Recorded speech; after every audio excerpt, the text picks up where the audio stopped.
नमस्कार दोस्तों। इस वक्त ब्रेकिंग लेकर आपके सामने मौजूद हूं मैं राजीव। तो दोस्तों, इस वक्त उपचुनाव के नतीजे आ रहे हैं। 7 सीटों पे, असेंबली सीटों पे उपचुनाव हैं और 6 राज्यों के ये जो उपचुनाव हैं इसमें अभी तक जो रिजल्ट आए हैं उन रिजल्ट्स को भी आपके सामने रखेंगे। लेकिन सबसे अहम जो रिजल्ट है, जो अभी रिजल्ट में तब्दील होने में टाइम है, वो है घोसी।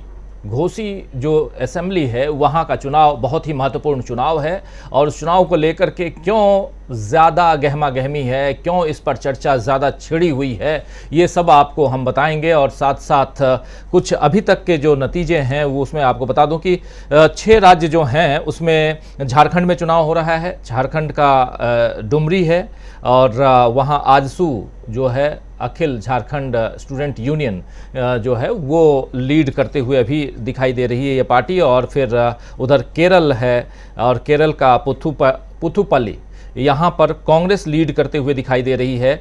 और बॉक्सा नगर त्रिपुरा, और त्रिपुरा में ही धानपुर, ये दो जो हैं दोनों जगह पर बीजेपी की जीत हो चुकी है। और घोसी बहुत महत्वपूर्ण है उत्तर प्रदेश का, और यहाँ पर समाजवादी पार्टी के नेता सुधाकर सिंह जो हैं वो लगातार लीड बनाए हुए हैं, लंबी लीड बनाए हुए हैं। बागेश्वर उत्तराखंड में चुनाव है, उपचुनाव है, और वहाँ पर भारतीय जनता पार्टी की पार्वती दास जो हैं वो लीड बनाई हुई हैं। और धूपगुड़ी वेस्ट बंगाल में जो ये शेड्यूल कास्ट के लिए सुरक्षित सीट है और यहाँ पर बीजेपी के ही इससे पहले नेता थे और अभी बीजेपी लीड करती हुई दिखाई दे रही है। तापसी रॉय ये लीड करती हुई दिखाई दे रही हैं। तो कुल मिलाकर जो घोसी का सीट है ये बहुत महत्वपूर्ण है। क्यों महत्वपूर्ण है इस पे हम चर्चा करेंगे, और कैसे घोसी की सीट अगर बीजेपी हार जाती है तो ये एक बड़ा सेटबैक होगा बीजेपी के लिए, और आने वाले चुनाव, खासकर 2024 के चुनाव में इसका ज्यादा असर पड़ने वाला है। उत्तर प्रदेश में देखा जाए तो क्या ये उत्तर प्रदेश में खासकर लोकसभा चुनाव से पहले एक लिटमस टेस्ट की तरह इसे देखा जाए? बहुत सारे सवाल हैं, इन सवालों का जवाब भी ढूंढने की कोशिश करेंगे और साथ साथ आपको हम बताएंगे कि घोसी सीट में चल क्या रहा है। इस वक्त बताऊं तो घोसी सीट में 6,885 मतों से सुधाकर सिंह जो हैं समाजवादी पार्टी के कैंडिडेट, ये आगे चल रहे हैं और दारा सिंह चौहान 6,885 वोटों से पीछे चल रहे हैं। 8वें राउंड की जो काउंटिंग हो चुकी है उसके बाद। आइए जरा इस चर्चा को आगे बढ़ाते हैं। हमारे साथ कुछ वरिष्ठ साथी जुड़े हुए हैं, उन सबसे आपका परिचय करवाता हूं और आगे बढ़ते हैं। जरा स्क्रीन पर ले आइए हमारे तमाम साथियों को, और इस चर्चा को घोसी क्यों महत्वपूर्ण है ये भी हम चर्चा करेंगे। देखिए, इस वक्त हमारे साथ 2 वरिष्ठ साथी जुड़े हुए हैं। प्रोफेसर अखिल स्वामी जी जुड़े हुए हैं और अमलेंदु उपाध्याय जी जुड़े हुए हैं। स्वामी जी आपका स्वागत करता हूँ और अमलेंदु जी आपका भी स्वागत करता हूँ। सीधा समझना चाहता हूँ स्वामी जी आपसे ही, घोसी सीट का जो उपचुनाव है ये क्यों महत्वपूर्ण है आपके नज़र से?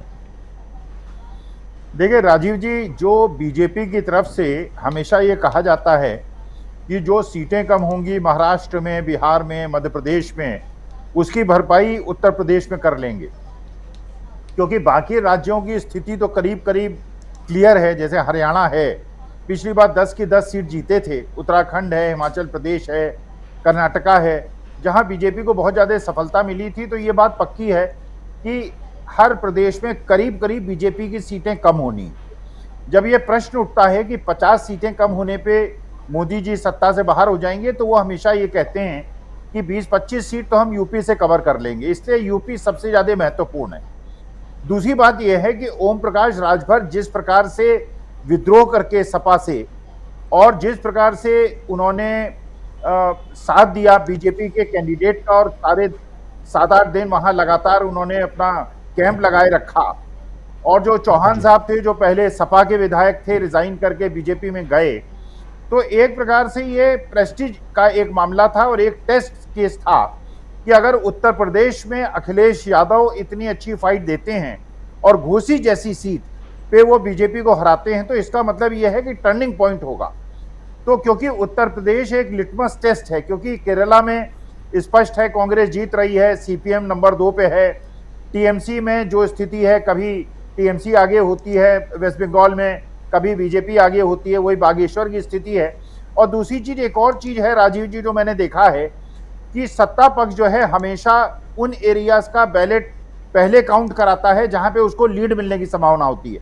अभी मैं एक चैनल में सुन रहा था, घोसी के अंदर इसी क्षेत्र में बीजेपी को पिछले चुनाव में 14,000 की लीड मिली थी, जहां काउंटिंग अभी हुई है 14,000 की लीड मिली थी। इस बार 7,000 वोट से पीछे हैं जी। इसका मतलब यह है कि जो स्ट्रॉन्ग एरिया था बीजेपी का, बीजेपी वहां पिछड़ रही है। जो सपा का स्ट्रॉन्ग एरिया है वहां तो अभी काउंटिंग ही नहीं हुई है। यही स्थिति बागेश्वर की भी है मेरे ख्याल से, और यही स्थिति झारखंड की है। तो मुझे ऐसा लगता है कि जो परिस्थिति है वो बिल्कुल एक तरह से जो जनता है, और घोसी के अंदर आप जानते हैं किस प्रकार की स्थिति हुई जो पहले बाकी जगहों पे भी हुई थी, कि जो वोटर्स थे उनको वोट नहीं देने दिया गया, जो अल्पसंख्यक क्षेत्र थे उनमें बार बार चेकिंग की गई, उनसे आधार कार्ड मांगा गया। लेकिन इसके बावजूद मुझे लगता है कि जनता ने अपनी जागृति दिखाई है, वोट दिया है, और मुझे ऐसा लगता है कि जो स्थिति होगी वो ये बिल्कुल स्ट्रेट दिखाएगी कि इंडिया इंडिया की तरह लड़ा है और इंडिया की जीत होगी, ऐसे मेरे को संभावना दिखती है। जी, इंडिया की जीत होगी, इंडिया की बल्ले बल्ले। यहां हम क्यों लिख रहे हैं, आपको यह जरूर समझना चाहिए दोस्तों कि घोसी जो सीट है ये क्यों इतना महत्वपूर्ण है। घोसी सीट इसलिए महत्वपूर्ण है क्योंकि दारा सिंह चौहान जो हैं वो कभी सबसे उनका जो शुरुआती जीवन था कांग्रेस में, उसके बाद समाजवादी पार्टी, उसके बाद बसपा आते हैं, उसके बाद फिर बीजेपी जाते हैं। ये तमाम जो उनका चलता है यहां से वहां, वहां से यहां। लेकिन यहां पर अभी पिछले दिनों समाजवादी पार्टी में जब वो शामिल हुए थे, उनको लगा था कि समाजवादी पार्टी की सरकार आ जाएगी 2022 में, लेकिन नहीं आई, और उसके बाद फिर वो चले जाते हैं टूट करके बीजेपी में। और इसलिए यहां कोई किसी का इंतकाल नहीं होता, किसी की डेथ नहीं होती या किसी की मृत्यु नहीं होती, खासकर ऐसा कभी रहता है, या कोई अपनी पार्टी को छोड़ के दूसरी पार्टी में चला जाता है, तभी उपचुनाव करवाने की नौबत आती है। और यहां जो उपचुनाव करवाने की नौबत आई वो सिर्फ और सिर्फ इसलिए क्योंकि बीजेपी यहां कहीं ना कहीं अपने फायदे के लिए दारा सिंह चौहान को अपने खेमे में लेने की कोशिश की थी। हमारे साथ शिल्पा जी जुड़ गई हैं। शिल्पा जी, आपका स्वागत करता हूं इस कार्यक्रम में, और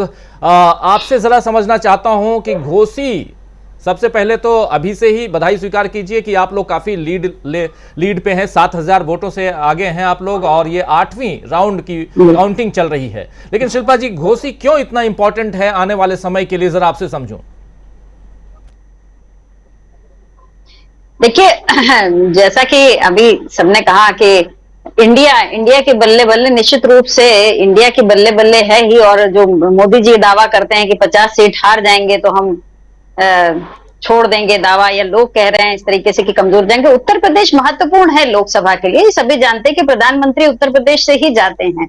और आज अगर जनादेश ये आ रहा है, जनता दे रही है जनादेश साफ साफ कि वो भारतीय जनता को स्वीकार रही है। ऐसे में एक नेता जो हमारी पार्टी से थे उन्होंने पार्टी बदली और उसके बाद उपचुनाव की स्थिति आई, तो ये लिटमस टेस्ट ही है। और भारतीय जनता पार्टी 365 दिन चुनाव लड़ने और जीतने के मोड में रहती है। अगर आज उसको सपा कहीं हरा रही है तो निश्चित रूप से ये इंडिया की जीत है, ये लोगों की जीत है। ये जनादेश एकदम स्पष्ट है कि लोग तंग आ चुके हैं, 10 साल को बदहाल कर दिया है इस पार्टी, लोग अब जनादेश बदल रहे हैं। और दारा सिंह चौहान जी को तो देखना चाहिए, लोग ये भी स्पष्ट है कि दल बदलू नेताओं की अब ज्यादा चलने वाली नहीं है।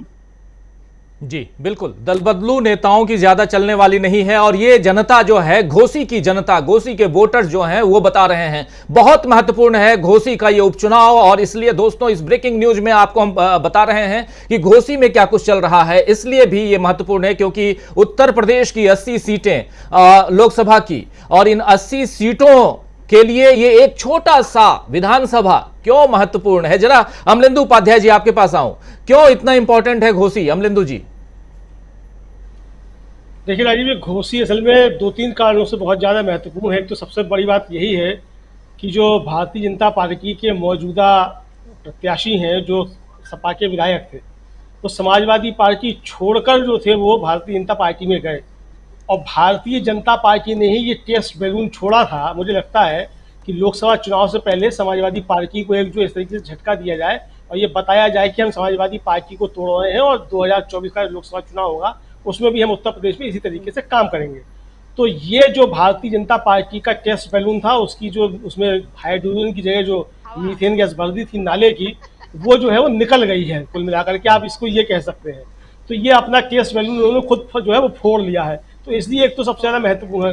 दूसरी जो महत्वपूर्ण कारण है राजीव जी, कि जितने भी उपचुनाव हुए उनमें घोसी जो था वो घोषित रूप से इंडिया यहाँ चुनाव लड़ रहा था, कांग्रेस ने यहाँ अपना प्रत्याशी नहीं उतारा और यही कह के नहीं उतारा कि चूंकि ये इंडिया गठबंधन लड़ रहा है, समाजवादी पार्टी वाले लड़ रही है, इसलिए हम समाजवादी पार्टी का समर्थन कर रहे हैं, अपना प्रत्याशी नहीं उतारेंगे। अजय राय जो उनके प्रदेश अध्यक्ष है कांग्रेस के, उन्होंने बाकायदा यही कह के चिट्ठी जारी की। अब वो कांग्रेस वाले लड़ती तो कितना नुकसान था, वो चीजें अलग की है, लेकिन कह के यही जो है वो चुनाव में नहीं गई। और जी यही आज उनकी पहली बिल्कुल बिल्कुल आता हूं बिंदु जी। जरा प्रोफेसर अखिल स्वामी जी आपका कमेंट यहां चाहिए। स्वामी जी, आपके नजरिए से समाजवादी पार्टी अगर ये चुनाव जीतती है, घोसी का चुनाव, इंडिया कितना मजबूत दिखाई देता है इससे? नहीं, देखिए वही स्थिति है। देखिए इतनी अच्छी तरह से इंडिया गठबंधन ने लड़ाई लड़ी है और जिस प्रकार से बसपा का जो वोट बैंक था, अब बहन जी क्या करेंगी वो तो मुझे नहीं पता, लेकिन जो बसपा का वोट बैंक है वो भी समझ गया है कि उसको इंडिया के ही साथ खड़ा होना है और उसने बहुतायत में वोट जो दिया है वो इंडिया के साथ दिया है। बागेश्वर सीट के साथ भी राजीव जी आप देखिएगा, बागेश्वर सीट पिछली बार बीजेपी 15,000 वोट से जीती थी। इस बार बिल्कुल कांटे की लड़ाई है और मेरे को अभी भी आशा है कि बागेश्वर की जो सीट है वो इंडिया जीतेगा। तो ये सबसे अच्छी चीज राजीव जी तो देखने को मिली है, आपसी सामंजस्य, आपसी तालमेल, ये बहुत आवश्यक है। सपा की यहाँ प्रवक्ता हैं, बैठी हुई हैं, तो देखिए हम लोगों की आशा, हम तो देश को एकजुट देखना चाहते हैं। हम लोग जो शिक्षक, मैं तो शिक्षक हूं, मैं चाहता हूं हिंदू मुसलमान सिख ईसाई 142 करोड़ मिल के लड़ें, इंडिया की तरह लड़ें, हमारे अंदर भेदभाव ना हो। तो मैं आपसे निवेदन करना चाहता हूं, अपने माननीय नेताजी से भी कहिएगा कि आपस में अगर ये तालमेल और सामंजस्य रखेंगे, जो कि आवश्यक है इंडिया जीते। मैंने अपने देश को हमेशा एकजुट देखा है और मैं इस देश को, ये जो जाति और धर्म और सनातन और नॉन सनातन और भारत और इंडिया और हिंदुस्तान, पता नहीं क्या क्या बवाल इन लोगों ने मचा रखा है, तो आप लोगों के पे कंधे पे जिम्मेदारी है सरिता जी, और इसको जिम्मेदारी को निभाना जो है आपका कर्तव्य है। आपस में लड़िएगा नहीं, प्रेम मोहब्बत से एक दूसरे का साथ दीजिएगा, क्योंकि अगर इंडिया नहीं जीता तो देश के लिए बहुत प्रतिकूल स्थिति हो जाएगी, हमारे जैसे वृद्धों को बहुत कष्ट होगा, इसलिए जिम्मेदारी आपकी है। जी, शिल्पी जी अपनी जिम्मेदारी निभा रही हैं। देखिए घोसी का चुनाव जो है बहुत एकजुटता के साथ समाजवादी पार्टी और जो पूरा कॉलिशन है वो लड़ती हुई दिखाई दी और यहाँ रिजल्ट जो है वो सामने आता हुआ दिखाई दे रहा है। शिल्पी जी एक बार फिर आपके पास आना चाहता हूँ, आपको जोड़ना चाहती थी, और सवाल ये कि कितना यूनाइट दिखाई देता है घोसी के इस चुनाव को, कैसे देखा जाए, इसका रिफ्लेक्शन पूरे हिंदुस्तान के लोकसभा चुनाव पर कैसे आप देखती हैं?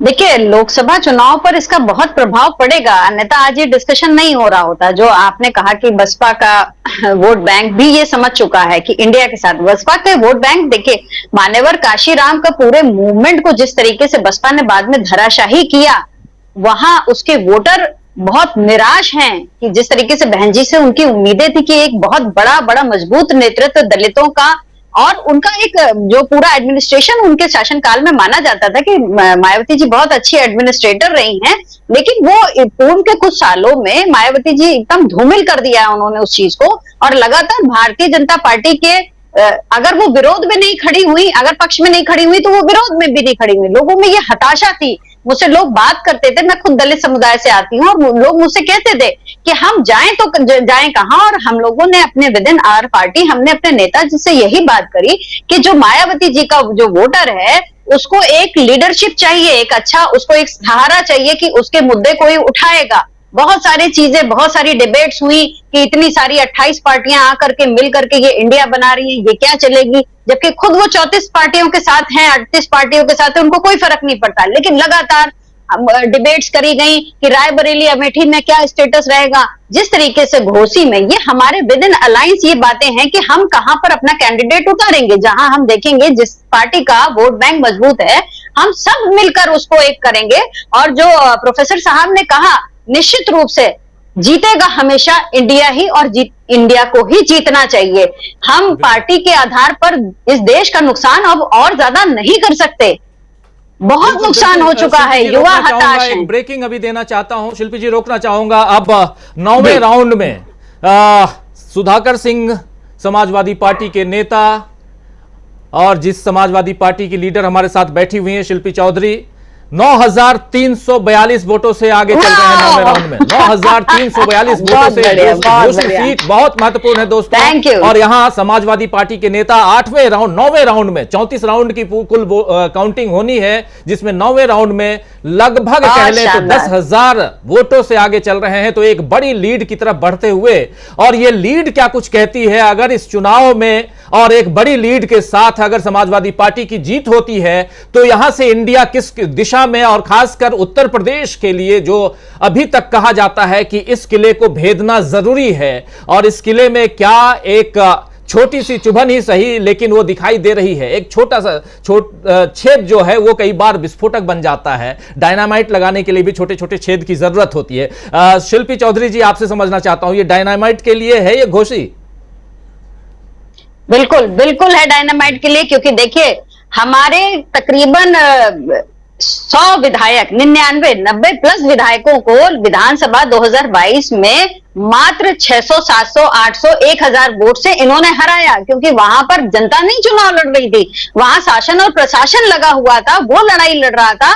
और हम जानते हैं कि हम जिस तरीके से इनकी मनमानी की वजह से सरकार बनाते बनाते चुके 100 विधायक, जबकि हम 145 के साथ आए थे। उसके बाद सबसे पहले इन्होंने ओम प्रकाश राजभर जी को हमसे तोड़ा, उसके बाद ये दारा सिंह चौहान और अन्य जो भी गए दबाव बना के या लालचवश इन्होंने लोगों को तोड़ा, और जो नहीं टूटे उनके ऊपर कार्रवाइयां कराई। हमारे न जाने कितने कार्यकर्ताओं के इन्होंने घर बुलडोज किए, कितने झूठे मुकदमे लगाए, मेरे अपने ऊपर मेरे पति का इन्होंने ट्रांसफर करा दिया। बहुत कुछ ये इतना दमन कर रहे हैं कि जनता इनसे आजिज आ चुकी है, हम परेशान हो चुके हैं। ऐसा नहीं कि इस देश में विपक्ष कभी नहीं था, लेकिन अघोषित इमरजेंसी जो अब लगी हुई है, हम सब बिल्कुल आतंक के साए में हैं। और जब हम नेता होकर आतंक के साए में हैं तो एक आम निवासी का हाल इस प्रदेश में क्या होगा सब जानते हैं। तो ये लिटमस टेस्ट भी था और ये डायनामाइट भी था। बहुत सारे नेताओं की हमारी लिस्ट, इनके उप मुख्यमंत्री जैसे नेता कहते थे कि वो हमारे संपर्क में हैं, 17 अगस्त आने दीजिए, इंद्रजीत सरोज हमारे साथ आ जाएंगे, स्वामी प्रसाद मौर्य हमारे साथ आ जाएंगे। इतना परेशान ये मतलब मानसिक दबाव इन्होंने बनाया लोगों के बीच में, इनका प्रोपोगेंडा जिस तरीके से फैलता था। तो ये निश्चित रूप से एक बहुत बड़ी जीत है। और उसके बाद आप देखिए, चाहे रामपुर का उपचुनाव हो, चाहे घोसी में भी इन्होंने यही किया। समाजवादी पार्टी के कार्यकर्ताओं पे इन्होंने झूठे मुकदमे लगाए, उनको नोटिस जारी की गई। जब हमने अपनी लीगल सेल को वहां एक्टिव किया कि आपके मुकदमे हम लड़ेंगे, अल्पसंख्यक समुदाय तो हमेशा से इनके टारगेट पे रहा है, उसको ये कभी भी वोट डालने ही नहीं देते। यादवों को ये गिरफ्तार करते हैं। समाजवादी पार्टी का नेता पता चल जाए तो उसकी तो जमीन जायदाद ये हर तरीके से ये बुलडोज करने के लिए तैयार बैठे हैं।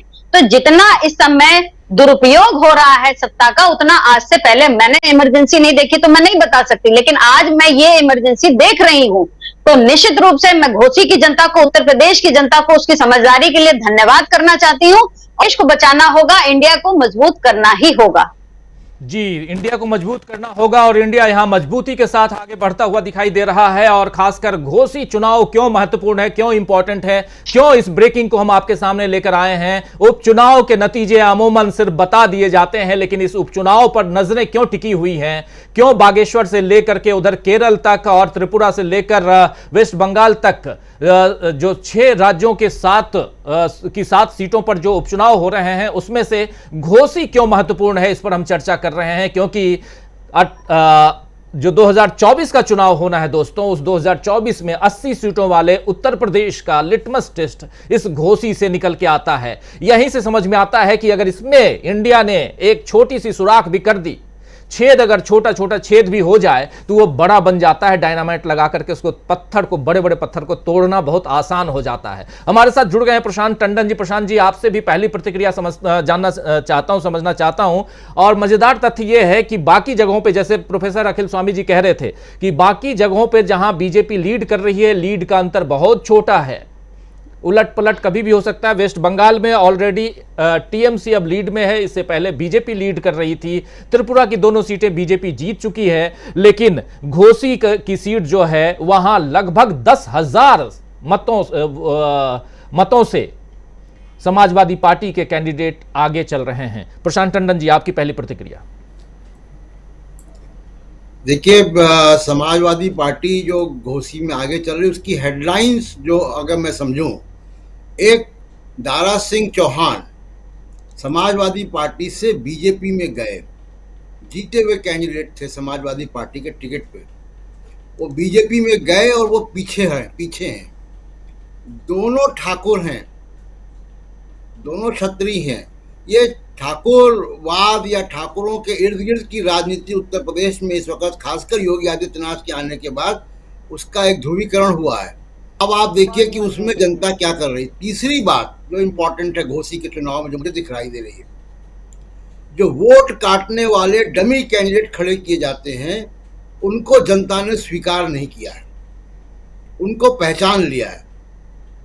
तो ये डमी कैंडिडेट की भी अगर आप हालत देखें तो 100, 125, 150 वोट अभी तक उनको मिले हैं, 200 वोट। तो ये नोटा से भी पीछे चल रहे हैं। और जहाँ तक बीएसपी का सवाल है, बीएसपी की नीति है कि वो, उनकी पॉलिसी है कि वो उपचुनाव में अपने कैंडिडेट नहीं देती हैं।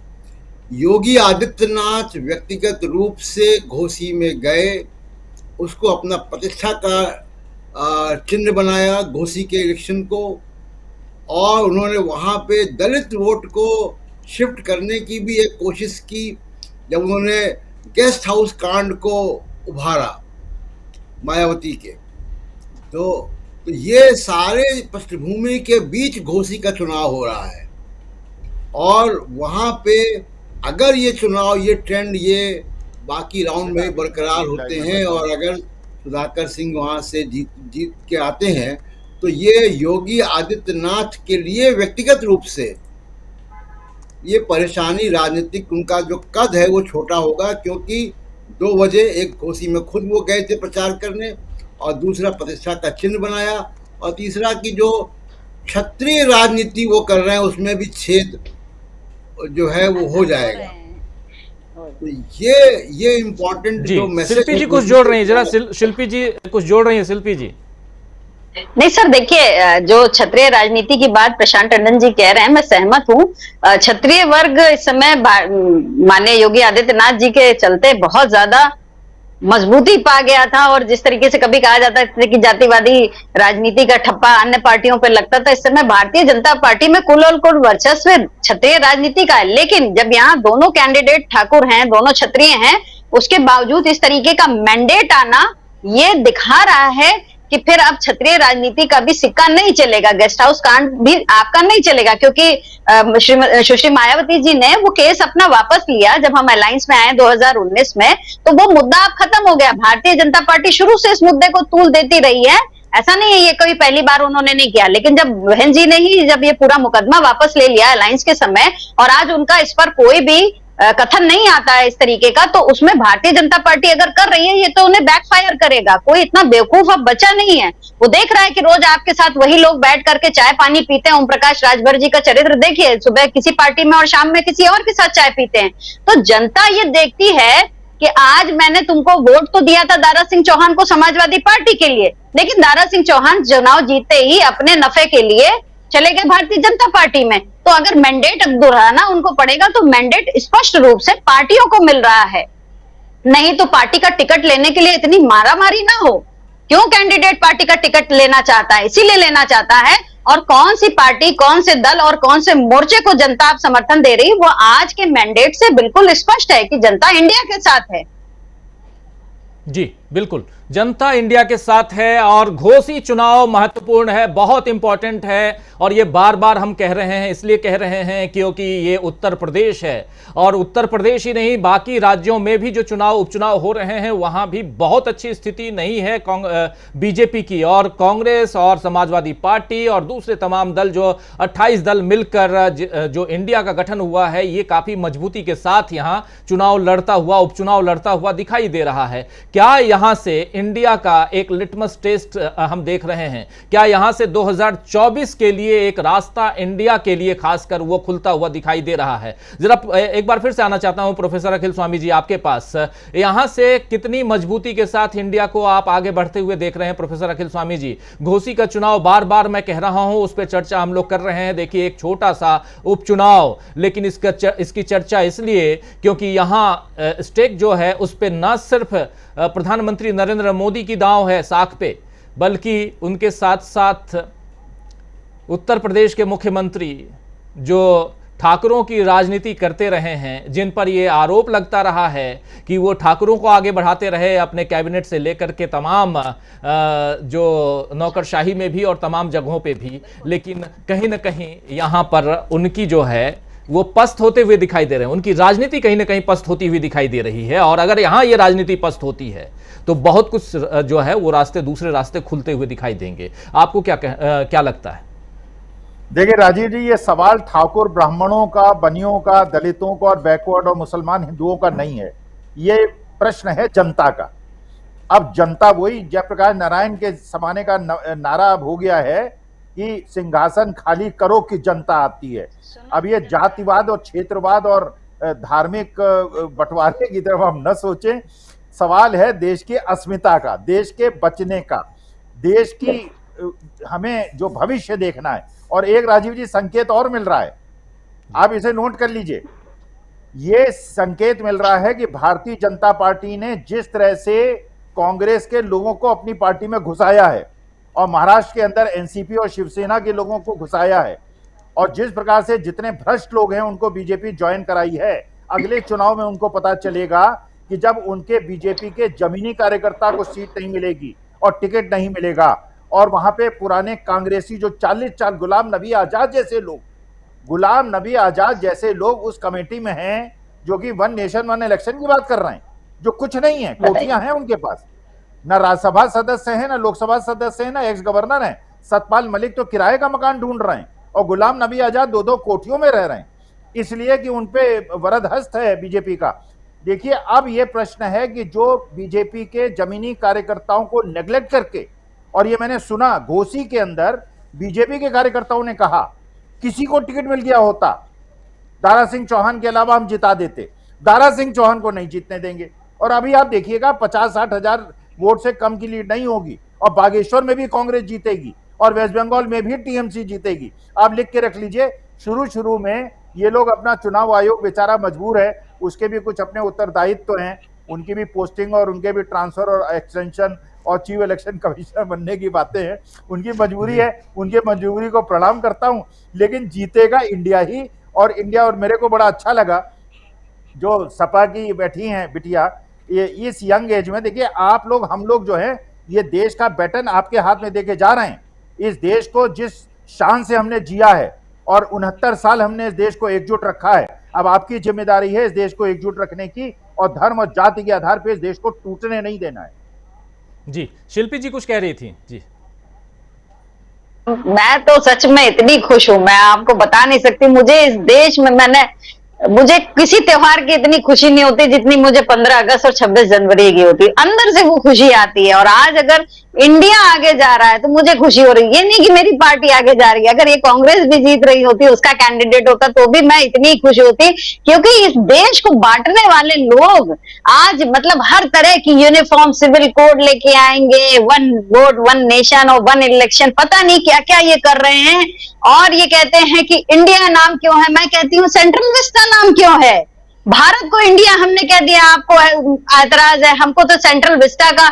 आप इतना मैंडेट बढ़ाना चाह रहे हैं, आप अपने संसद का दूसरा भवन बना के आप एमपी लाना चाह रहे हैं, आप सिर्फ इस देश की आत्मा संविधान पर हमला करना चाहते हैं बहुमत ला करके। क्या हम ये नहीं समझ रहे हैं? और हमारा निरंतर प्रयास है कि लोगों के बीच में ये जागरूकता जाए कि सांसद नहीं बढ़ने वाले हैं, बढ़ने वाला है संविधान पर हमला, इस देश की आत्मा पर हमला बढ़ने वाला है।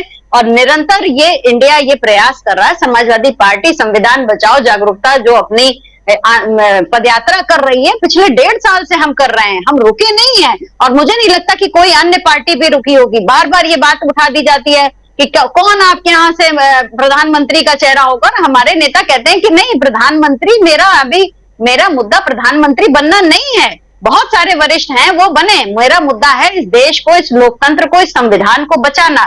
और हम उस पर काम कर रहे हैं, आगे भी प्रतिबद्ध हैं, उसी पर काम करेंगे। जी जी बिल्कुल। हमारे साथ सुनील शुक्ला जी जुड़ गए हैं। सुनील जी, आपका स्वागत करता हूं इस कार्यक्रम में और सीधा आपके पास आना चाहता हूं। घोसी का चुनाव 9वें राउंड में लगभग 10,000 मतों से समाजवादी पार्टी के कैंडिडेट सुधाकर सिंह साहब जो हैं वो आगे चल रहे हैं। और आपसे समझना चाहता हूं कि क्यों इतना महत्वपूर्ण है घोसी यहाँ से इंडिया गठबंधन को कितना मजबूती के साथ आगे बढ़ते हुए आप देख रहे हैं? घोषी इसलिए जी ठीक है। घोषी इसलिए महत्वपूर्ण है कि घोषी पे पहले से ही इंडिया दल समूह का कब्जा है।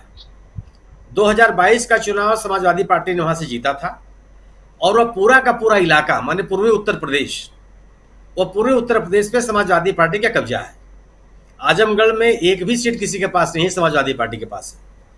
आधा बलिया इनके पास है, आधा गाजीपुर इनके पास है, मऊ इनके पास है, अम्बेडकर नगर इनके पास है, फैजाबाद इनके पास है। माने पूरा का पूरा पूर्वांचल समाजवादी पार्टी के पास है, गोया कि इंडिया दल समूह के पास है। और यह पूरा इलाका जो है इंडिया दल समूह के का गढ़ है। लेकिन बगल में गोरखपुर है, गोरखपुर में मुख्यमंत्री योगी आदित्यनाथ का इलाका है और उससे सटे हुए तमाम इलाकों में योगी आदित्यनाथ जी का कब्जा है। उन्होंने विधानसभा के चुनाव में और लोकसभा के चुनाव में दिखाया भी, लगभग सभी सीटें उन्होंने जीती। सबसे बड़ा सवाल यह था कि घोषी पे इंडिया दल समूह का कब्जा बना रहे, यह साबित होना है। और यह लगातार जो अब तक 9 चरण की काउंटिंग हो चुकी है, लगभग 10,000 9,000 प्लस वोट से बढ़त बनाए हुए हैं सुधाकर सिंह। यह उपलब्धि है। उपलब्धि इसलिए है कि पूरी की पूरी सरकार लगी हुई थी वहां पर चुनाव को जीतने के लिए। लगभग 2 दर्जन मंत्री कैंप कर रहे थे वहां। मुख्यमंत्री जी की वहां सभाएं हुई और दोनों उप मुख्यमंत्री वहां लगातार बने हुए थे। 2022 का चुनाव समाजवादी पार्टी ने 42% प्लस वोट से जीता था। हालांकि दारा सिंह चौहान उम्मीदवार थे। दारा सिंह चौहान बीजेपी छोड़ करके समाजवादी पार्टी में आए थे और समाजवादी पार्टी से उन्होंने चुनाव विजयश्री हासिल की। फिर उन्होंने त्याग पत्र दिया, दोबारा बीजेपी में चले गए और फिर वो बीजेपी के उम्मीदवार हो गए। यह एक कारण है जो उनके खिलाफ बहुत जबरदस्त तरीके से गया। और भारतीय जनता पार्टी सरकार के खिलाफ जो लोगों की नाराजगी है सो है। जो समाजवादी पार्टी ने अपना उम्मीदवार बनाया, मुझे लगता है कि इसी तरह का चयन इनको अन्य क्षेत्रों में करना चाहिए। सुधाकर सिंह उस पूरे इलाके के बहुत ही लोकप्रिय नेता हैं। 2 बार वहां के विधायक रहे हैं। जब ये घोषी नथुपुर कहा जाता था तभी वो जीते थे और घोषी से भी वो जीते। और सभी वर्ग जाति समूह में उनकी पॉपुलरिटी है, लोकप्रियता है। इंडिया दल समूह ने इस पूरे चुनाव को बड़े गंभीरता से लड़ा। जिस तरह की लापरवाही देखने को मिली थी रामपुर आजमगढ़ के उपचुनाव में अखिलेश यादव की तरफ से, खासतौर से वह अगंभीरता नहीं दिखाई पड़ी। अखिलेश यादव खुद वहां प्रचार करने गए। समाजवादी पार्टी के जितने शीर्षस्थ नेता है वहां कैंप किए रहे। आसपास के जिलों के लोग वहां पे कैंप किए रहे। उन्होंने लगातार प्रचार किया। इंडिया दल समूह के जितने पार्टियां हैं, कांग्रेस और वामपंथी दल खासतौर से, आपकी जानकारी में होगा कि अनडिवाइडेड आजमगढ़ माने मऊ डिस्ट्रिक्ट जो है आजमगढ़ को काट करके बना है, वहां वामपंथियों का कब्जा रहा है। वामपंथियों का बड़ा असर रहा, झारखंडे रहा है, वहां के बड़े नेता रहे हैं। और आज भी उस इलाके में माने आजमगढ़ में और मऊ में जो वामपंथी दल है, चाहे सीपीआई हो, चाहे सीपीएम हो, चाहे सीपीआईएमएल हो, उनके कार्यकर्ता है वहां और उन्होंने इस चुनाव में बड़ी सक्रियता बरती है। कांग्रेस के लोगों ने खासतौर से इनके आने के बाद, अजय राय की सक्रियता के बाद, उस इलाके में जो उनकी बिरादरी के लोग हैं उनकी भी बहुत जबरदस्त सब हो रही है, मैंने उनकी उपस्थिति रही है। उन्होंने भी चुनाव बड़ा योगदान किया। तो इसलिए महत्वपूर्ण चुनाव है कि भारतीय जनता पार्टी अपने तमाम ताकतों के बावजूद भी मतदाताओं को उस तरह से प्रभावित नहीं कर सकी जो उम्मीद पाले हुए थी दारा सिंह चौहान को अपने खेमे में लाकर। पिछड़ों में भी ब्रेकिंग देना चाहता हूं, जरा सुनील जी ब्रेकिंग देना चाहता हूं। 10वें राउंड की घोषी की जो काउंटिंग हो चुकी है, 10 राउंड की काउंटिंग, 12,139 मतों से सुधाकर सिंह जी आगे चल रहे हैं। तो जी के चेहरे पे मुस्कुराहट साफ दिखाई दे रही है। जी शुक्ला जी। लीड राजीव जी, लीड बहुत जबरदस्त है। समाजवादी पार्टी को अब तक मिला है 38,633 और भारतीय जनता पार्टी को मिला है 24,496। 50% मतदान हुआ है। ध्यान रखिए, 16 राउंड की काउंटिंग होनी है। अब तक अगर दोनों को मिला लीजिएगा तो ये 10,000 का लीड विधानसभा के चुनाव में एक महत्वपूर्ण लीड मानी जाती है। विधानसभा के चुनाव में मैंने किसी तरह से 10,000 की लीड महत्वपूर्ण लीड है और 12,000 की लीड हो गई है। 7वें और 8वें चरण में आप एक महत्वपूर्ण बात जो मैंने महसूस किया, मेरी अपनी समझ है कि जो बैलेट पोस्टल बैलेट होता है, आमतौर पर पोस्टल बैलेट में मैंने समाजवादी पार्टी को या बहुजन समाज पार्टी को जीते हुए नहीं देखा हूं। बीजेपी को अच्छा खासा वोट मिलता रहा है पोस्टल बैलेट में, कांग्रेस को अच्छा खासा वोट मिलता रहा है। मेरी अपनी समझ यह है कि उच्च मध्यम वर्ग के लोग, जो लोग विभिन्न जगहों पर नौकरी में रहते हैं, तमाम जगह रहते हैं, वो बैलेट पोस्टल बैलेट से मतदान करते हैं, वो इन राष्ट्रीय दलों को ज्यादा पसंद करते हैं। लेकिन घोसी के उपचुनाव में पोस्टल बैलेट में भी समाजवादी पार्टी को लीड मिली और लगातार 7वें चरण की मतगणना तक, 6ठे चरण की मतगणना तक जो बढ़त थी वो बहुत लंबी थी। 7वें चरण में जो केवल 7वां चरण, याद रखिएगा, मतलब बाकी की बात नहीं कर रहा हूं, टोटलिटी में समाजवादी पार्टी के उम्मीदवार की बढ़त है, लेकिन केवल 7वें चरण की मतगणना में सुधाकर सिंह भारतीय जनता पार्टी के उम्मीदवार से 1000 प्लस मत से पीछे हुए, केवल 7वें चरण में, एक चरण में। मतलब 4083 वोट मिला बीजेपी को और 2711 वोट मिला समाजवादी पार्टी। 8वें चरण में भी ये जो लीड थी दोनों उम्मीदवारों के बीच में केवल 300 वोटों का रहा, लेकिन 1 से लेकर के 6ठे तक लगातार और जबरदस्त लीड बढ़ी हुई है। और आगे के चरणों में जब अभी 9वां और 10वां जब आया, उसमें भी समाजवादी पार्टी ने अपनी जबरदस्त लीड की। माने आप अंदाजा इससे लगा लीजिए कि 8वें चरण की मतगणना के बाद केवल 6885 वोटों की लीड थी, और यह जब 10वां राउंड कंप्लीट हो गया है तो यह लीड हो गई 12137 की, 12000 प्लस की। तो ये जो लीड लगातार बता रही है कि जो समाजवादी पार्टी का अपना खेमा था, अपना वर्ग था, उसको समाजवादी पार्टी ने अपने साथ बनाए रखा, और जो मतदाता पिछले मतदान में भारतीय जनता पार्टी के साथ गया भी होगा, उसको भी अपनी तरफ वापस लौटाया है। तीसरी चीज इससे लगता है कि जो बहुजन समाज पार्टी का मतदाता है, उसमें भी बिखराव आया है, और समाजवादी पार्टी के लोगों ने अपनी तरफ उसमें से एक बड़े वर्ग को आकर्षित करने में सफल रहा है। तीसरी चीज ये बात कही जा रही थी कि जो कोर मतदाता था समाजवादी पार्टी का, जिसको निकलने से रोकने की कोशिश की गई, वो रुका नहीं है, बल्कि वो निकल करके मतदान किया है। यह जो घोसी का चुनाव है, यह इंडिया दल समूह के लिए एक बड़ी उपलब्धि इस आधार में मानी जाएगी कि सत्ता के खिलाफ लड़ाई हुई है, और सत्ता के खिलाफ विरोध पक्ष के मतदाताओं ने पूरी ताकत के साथ लड़ाई लड़ी है, और वह अपने उम्मीदवार के पक्ष में खड़े रहे हैं और भारतीय जनता पार्टी उम्मीदवार का प्रतिकार किया है। भारतीय जनता पार्टी के उम्मीदवार के एक चीज मैं राजीव जी कहूंगा कि भले दारा सिंह चौहान चुनाव में इनकी स्थिति खराब है, लेकिन दारा सिंह चौहान की जो प्रगति है उसको खारिज नहीं किया जा सकता। वो सामाजिक आंदोलन से निकले हुए नेता है, लेकिन उनका बार बार दल बदल करना ने उनकी विश्वसनीयता को कम किया। अगर वो एक जगह समाजवादी पार्टी में ही लगे रहते या बीएसपी में ही लगे रहते तो एक बड़े नेता होते, एक बड़ा चेहरा होता उनका, लेकिन उन्होंने अपनी विश्वसनीयता कम की। बार बार बीएसपी से बीजेपी से समाजवादी पार्टी से फिर बीजेपी, उस पूरे के इलाके में आपने अपनी विश्वसनीयता खोई है। एक जो राजनीतिक विश्वसनीयता होती है वो दारा सिंह चौहान की बहुत कम हुई है। उसके पलट सुधाकर सिंह की विश्वसनीयता लगातार, एक ग्राफ उनका लगातार बढ़ता गया है, और उनके लोकप्रियता का बहुत बड़ा कारण है। जी बिल्कुल, लोकप्रियता और विश्वसनीयता ये दोनों बहुत बड़ी, और विश्वसनीयता अगर है तभी लोकप्रिय आप होते हैं। और यहां जरा एक बार फिर से आना चाहता हूं प्रशांत टंडन जी, बहुत देर से आप हम तमाम लोगों की बातें सुन रहे हैं, और सबसे मजेदार तथ्य यह है कि यहां घोसी का जो चुनाव है, उपचुनाव है, वो उसी पे चर्चा, और 10वें राउंड की काउंटिंग के बाद 12000 से ज्यादा मतों से अगर समाजवादी पार्टी यानी इंडिया गठबंधन लीड करते हुए यहां दिखाई दे रहा है, तो उत्तर प्रदेश से अगर यह खबर आती है कि आज बीजेपी उत्तर प्रदेश के इस उपचुनाव में हार गई, तो यह कितना बड़ा झटका के रूप में देखा जाएगा प्रशांत टंडन जी?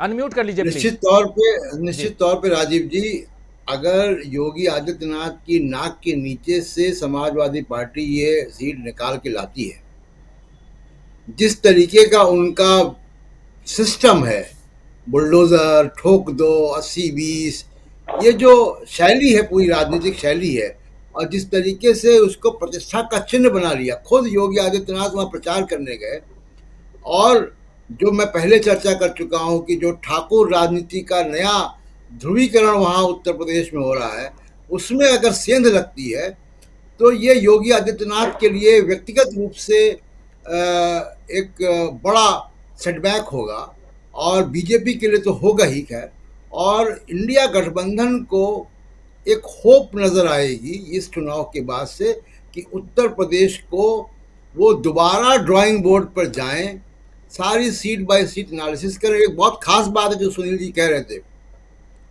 कि भले ही यहाँ पे समाजवादी पार्टी चुनाव लड़ रही थी, लेकिन पूरा इंडिया गठबंधन चुनाव प्रचार में था। कांग्रेस के नेता भी वहाँ कैंप कर रहे थे, वामपंथी पार्टियों के लोग भी थे वहाँ पे। इस मॉडल को अगले विधानसभा चुनाव में ले जाना चाहिए कि भले ही वहाँ पे कांग्रेस लड़े, लेकिन इंडिया गठबंधन के दूसरे नेता भी चुनाव प्रचार में, रैलियों में जाएं, बड़े नेता। इससे परसेप्शन बनेगा, उसको नेशनल चुनाव का एक सेमीफाइनल बना दें।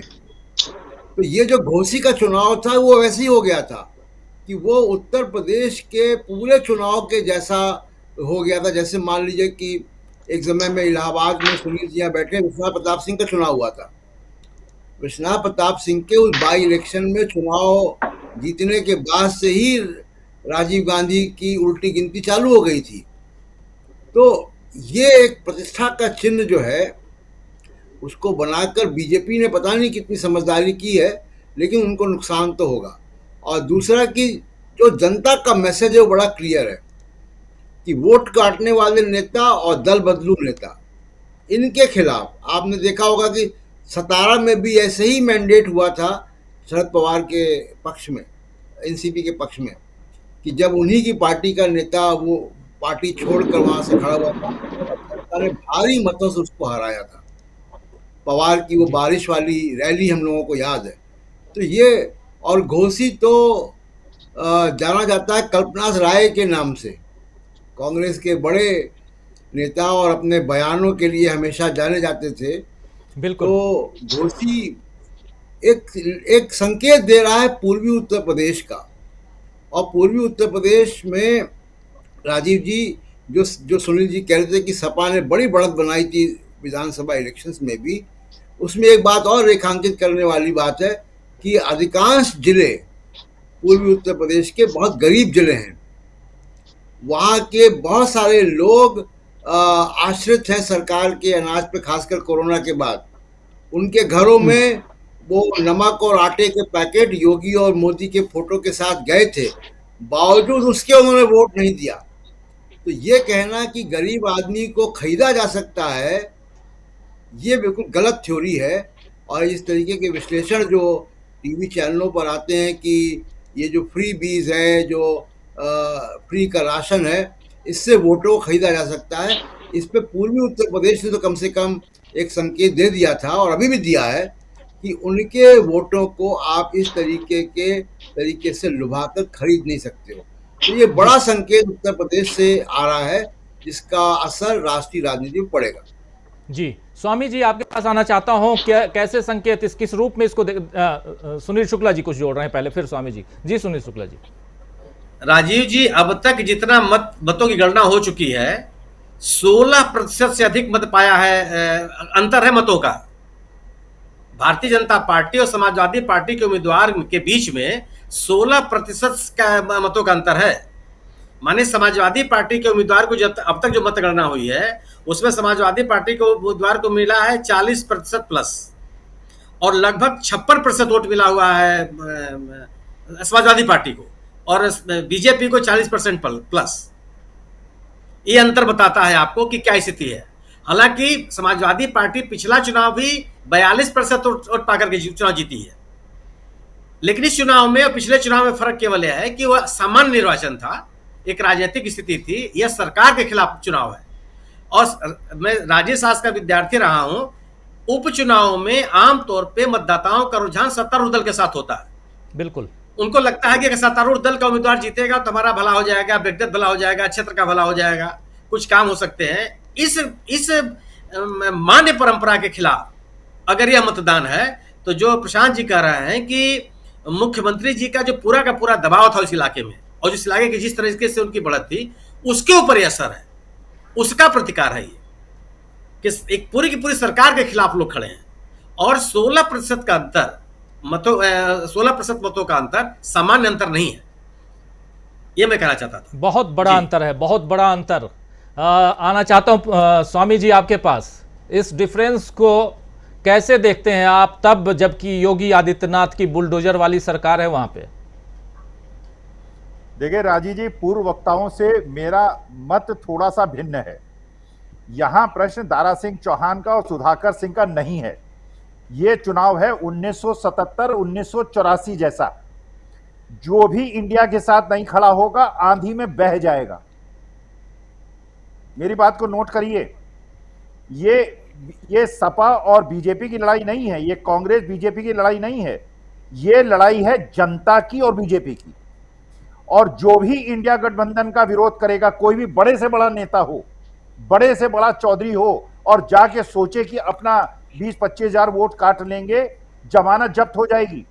ये 1977 में बड़े बड़े नेता इलेक्शन हारे थे और साधारण नेता जीते थे। ये पुनरावृत्ति है, ये तो मध्यावधि ये तो बाइपोल है। आप 2000 अभी मध्य प्रदेश में देखिएगा, छत्तीसगढ़ में देखिएगा, बह जाएंगे लोग। जो भी धोखाधड़ी करेगा इंडिया के साथ, तो मैं तो कहता हूं वही देश में राज करेगा जो इंडिया की बात करेगा। अगर इंडिया की बात नहीं करेंगे, बह जाएंगे, आंधी में उखड़ जाएंगे। इंडिया के साथ लगे रहिए, धोखाधड़ी मत कीजिए, कोई प्रपंच और लोभ में मत जाइए, क्योंकि 2024 के बाद सीबीआई और ईडी उन लोगों के घरों में जाएगी जिनके घरों में बहुत दिन से सफाई नहीं हुई है। जी बिल्कुल बिल्कुल। शिल्पी जी हमारे साथ जुड़ी हुई हैं, समाजवादी पार्टी की नेता शिल्पी चौधरी जी। और शिल्पी जी से जरा समझें कि क्या मायने रखते हैं ये उपचुनाव। और सुनील जी कुछ जोड़ना चाह रहे हैं। जी सुनील जी। मैं बहुत विनम्रता पूर्वक स्वामी जी से कहना चाहता हूं, बहुत विनम्रता पूर्वक, सुधाकर सिंह की उम्मीदवारी को खारिज मत कीजिए। सुधाकर सिंह की उम्मीदवारी इस जीत का एक बहुत बड़ा कारण है। इसमें कोई राजनीतिक बातों कह रहे हैं। उम्मीदवार इसी में मेरा अपनी समझ है कि उम्मीदवार की बड़ी भूमिका होती है। और ये बिल्कुल सही बात ये कह रहे हैं कि एनडीए और इंडिया का है। राजीव जी, उत्तर प्रदेश के राजनीति से परिचित लोग सभी जानते हैं कि पीस पार्टी अल्पसंख्यकों की प्रतिनिधि पार्टी के रूप में अवतरित हुई और इसी इलाके की पार्टी है। यह इस पार्टी के उम्मीदवार को 200 प्लस वोट मिले हैं अब तक 10 राउंड की मतगणना में। जो भाजपा विरोधी कंसोलिडेशन हुआ है, मैं इसकी बात करना चाहता हूं। जन अधिकार पार्टी है। जन अधिकार पार्टी बाबूराम कुशवाहा जो बीएसपी से निकले हुए उनकी बनाई हुई पार्टी है। यानी कि बीएसपी के लोगों को जोड़ करके उन्होंने अपना प्रयास किया था एकत्रित करने का। उनको 300 प्लस वोट मिला है अब तक 10 राउंड की मतगणना में। गोया कि बीजेपी के विरोधी मतदाता, चाहे वो अल्पसंख्यक हो, चाहे वो पिछड़े वर्ग के मतदाता हो, वो कंसोलिडेट हुए हैं। लेकिन केवल मैं ये कहना चाहता हूं, मेरा अपना मैं गलत भी हो सकता हूं, लेकिन मेरी अपनी समझ है कि आप सुधाकर सिंह की उम्मीदवारी को खारिज करना उनके साथ अन्याय है। ये बड़ी दमदारी से चुनाव उन्होंने लड़ा है और लोगों को जोड़े रखने में और इंडिया दल समूह को ताकत देने में उनकी उम्मीदवारी की एक बड़ी भूमिका है। उससे हमको इनकार नहीं करना चाहिए। जी बिल्कुल, उनसे इनका ये तो बिल्कुल सही है। लेकिन साथ साथ जो स्वामी जी बात कह रहे हैं, वो बात कह रहे हैं पूरे के पूरे, अगर आगे के चुनावों को देखा जाए उसमें इंडिया गठबंधन की जो भूमिका है उसकी बात कर रहे हैं। तो बहुत महत्वपूर्ण बातें, बहुत महत्वपूर्ण चर्चा यहाँ हो रही है दोस्तों। और हम आज चर्चा कर रहे हैं इस ब्रेकिंग में उपचुनाव के रिजल्ट जो नतीजे आ रहे हैं उस पर, और उसमें भी उत्तर प्रदेश का जो घोसी विधानसभा क्षेत्र है वहां पर आज काउंटिंग हो रही है। इसको लेकर हम चर्चा कर रहे हैं, समझने की कोशिश कर रहे हैं कि यहां से उत्तर प्रदेश में अगर आज बीजेपी हार जाती है, जो हारती हुई दिखाई दे रही है, तो इसके बाद क्या कुछ होगा। क्या 2024 का रास्ता एक छोटे से विधानसभा से खुलता है? बहुत महत्वपूर्ण है। आना चाहता हूं, हमारे साथ शिल्पी चौधरी जी जुड़ी हुई हैं और सीधे समाजवादी पार्टी के नेता हैं, प्रवक्ता हैं। उनसे जरा समझें। शिल्पी जी, आपसे जरा समझूं कि क्या देखती हैं आप। एक गठबंधन, बहुत महत्वपूर्ण गठबंधन ये है जिसको तोड़ने की बहुत कोशिश हुई, जिसके बारे में बहुत सारी बातें होती रही कि गठबंधन बनने से पहले टूट जाएगा। यहाँ समाजवादी पार्टी जो है वो साथ नहीं आ रही है, तो कभी ममता की बात हुई, कभी नीतीश और लालू की बात होती रही, कभी इधर दिल्ली के मुख्यमंत्री अरविंद केजरीवाल की बात होती रही। लेकिन अब आपको लगता है कि सब इंटैक्ट हैं, और खासकर घोसी के इस चुनाव को लेकर के, और जैसा अभी बता रहे थे प्रशांत टंडन जी भी और सुनील शुक्ला जी भी, कि तमाम दलों के नेता एक साथ एकजुट यहां पर दिखाई दिए। एक छोटा सा उपचुनाव, लेकिन इंडिया अगर एकजुट यहां है तो ये एक बहुत बड़ी भूमिका में सामने दिखाई दे सकती है। ये पार्टियां और खासकर ये जो संगठन है वो दिखाई दे सकता है। क्या कहेंगे आप?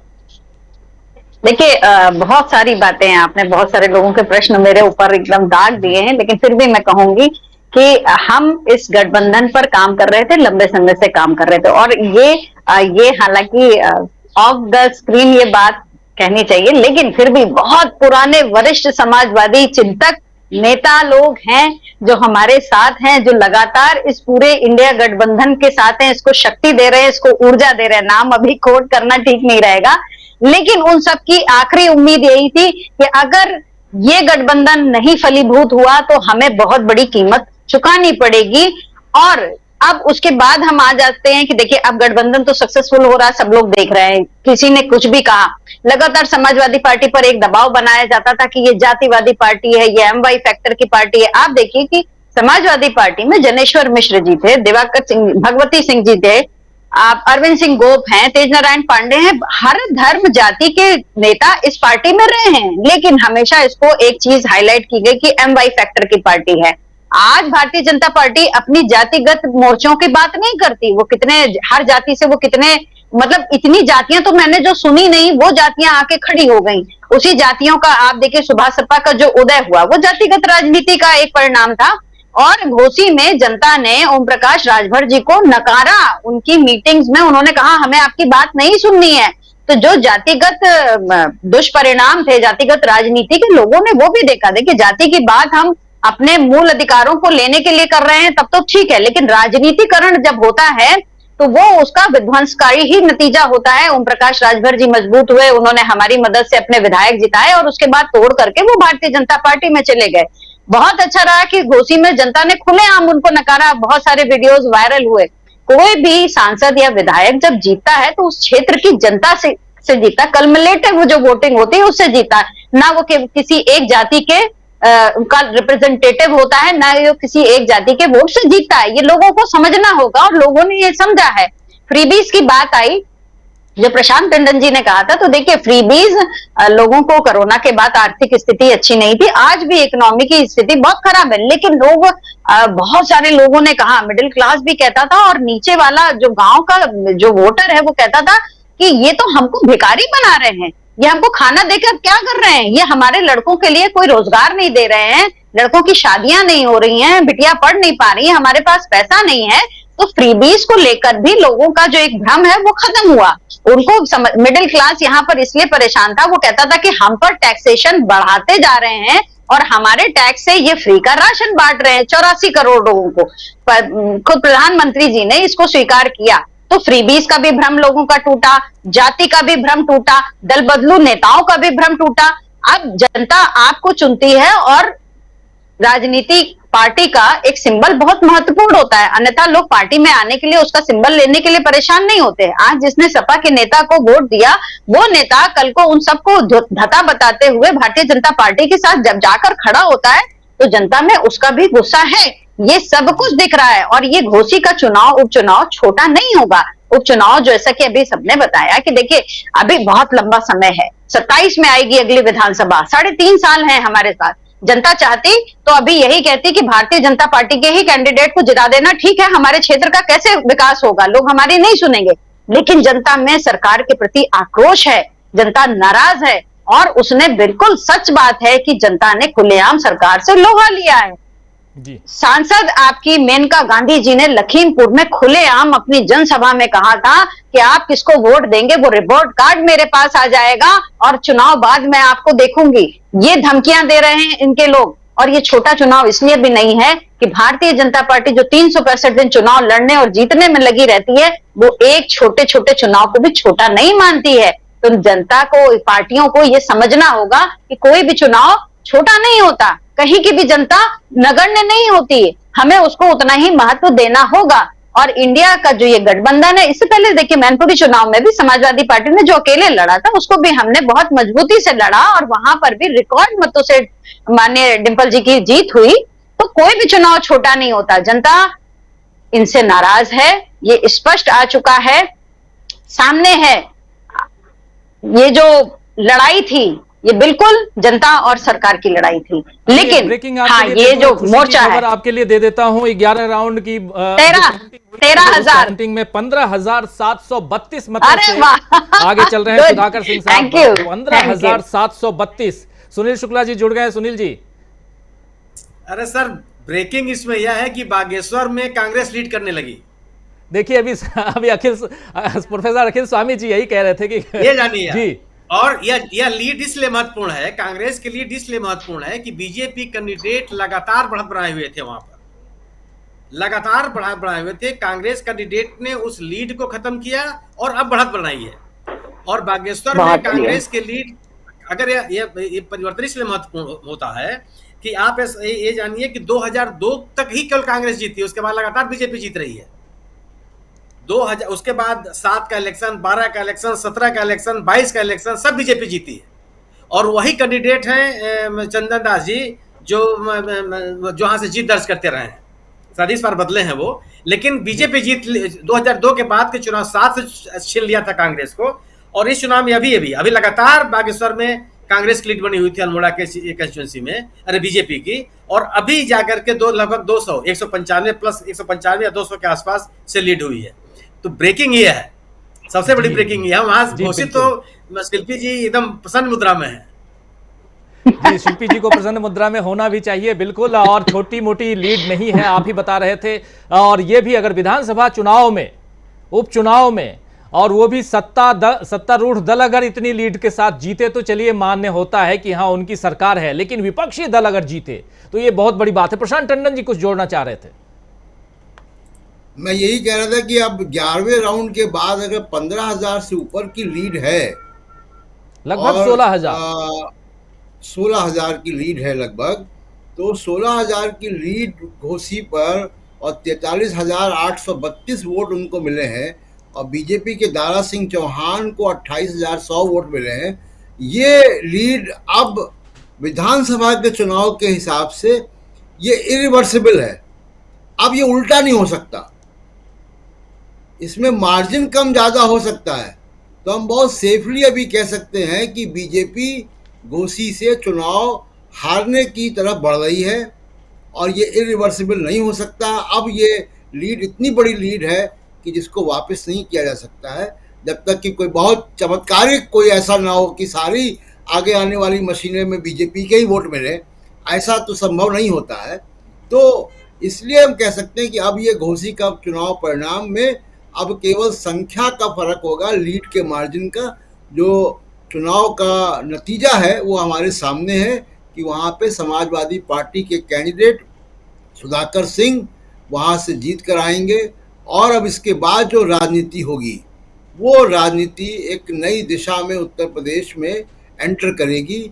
और जिस तरीके से इसको प्रतिष्ठा का चिन्ह बनाया था योगी आदित्यनाथ ने या बीजेपी ने, वो एक नए तरीके की राजनीति होगी। और बीजेपी के लिए बड़ा दबाव ये बनेगा कि जो बहुत सारे कैंडिडेट हैं, अभी आप देखिए कि जिस अग्नि परीक्षा से होकर बीजेपी के कैंडिडेट यहाँ पर दारा सिंह चौहान के गुजरे हैं, इसी अग्नि परीक्षा से सिंधिया जी को गुजरना है मध्य प्रदेश में।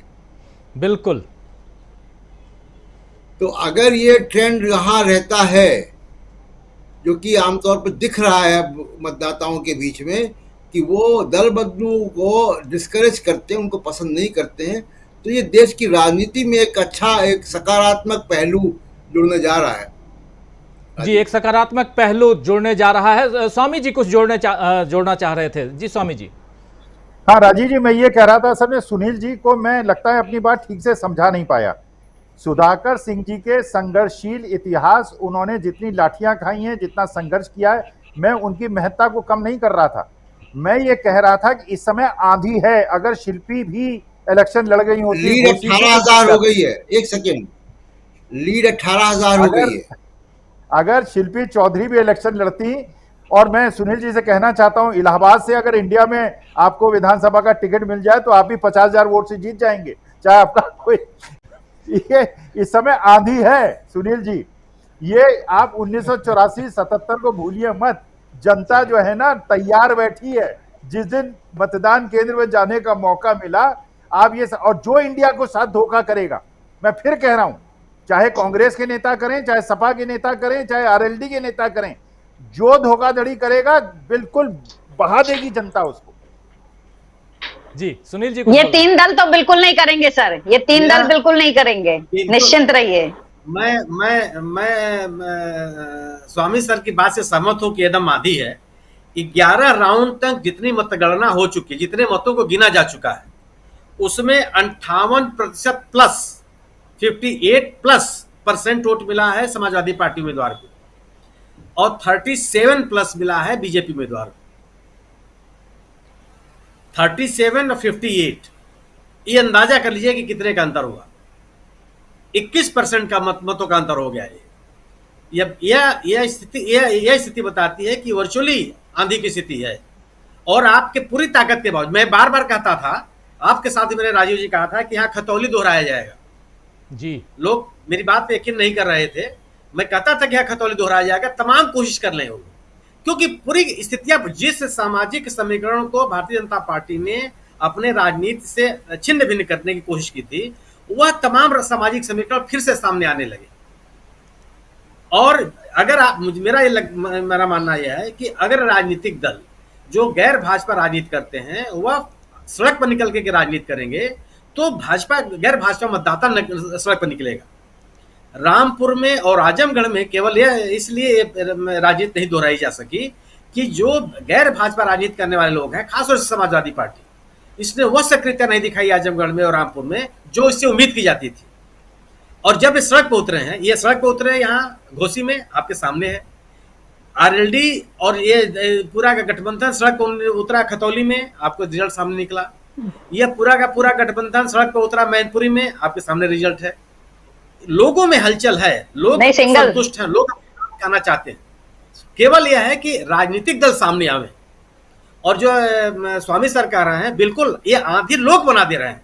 एक लीडर की आवश्यकता है, और अगर ये लोग निकल करके वही जो सामाजिक समीकरण छिन्न भिन्न करने की कोशिश किया था बीजेपी ने, और वह 2022 और 2017 के चुनाव में सफल भी रही थी, 2019 के चुनाव में भी सफल रही थी, वह अब लगभग वापस आने लगा है, जिसको गैर भाजपा नेताओं ने बड़े मेहनत से बनाया था समाज में।